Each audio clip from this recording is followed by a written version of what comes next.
પરંતુ કાકાએ કહ્યું એમ હોંભરીને જતું જ રહેવું હોય તો પથ્થર પર પોણી રેડ્યા બરોબર જ છે. આવી હજારો સભા ભરશો તો એ કઈ ચેન્જ આવે? 50-60 વર્ષ પછી તમને એવું થશે કે ચાલુ સભા ગયો પણ કઈ બરકત આવી. એટલે મહારાજે વચનામૃતમાં કહ્યું કે સત્સંગીને સર્વક્રિયામાં બરકત નથી આવતી. તેનું શું કારણ છે?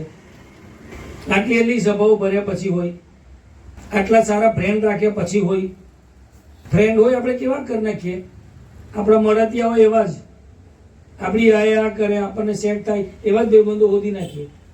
ગુણાતીતાનંદ સ્વામીએ ના પાડી, ટોકડી વડની કરવાનો તમે અધિકાર જેવું સુધી નહીં આપો કોઈને ત્યાં સુધી તમારો સત્સંગમાં વિકાસ થાય નહીં. અને એટલે ગુણાતીતાનંદ સ્વામીએ કહ્યું આવા સંતો ખાસડા મારે તો અક્ષરધામમાં લઈ જાય અને બીજા મસરૂના ગાટલામાં સુડાવે તો એ નરક મોના કેમ જાણવું? કેમ? તમારા સ્વભાવનું પોષણ જ કરે બધા. આવો બેહો ખાઓ પીઓ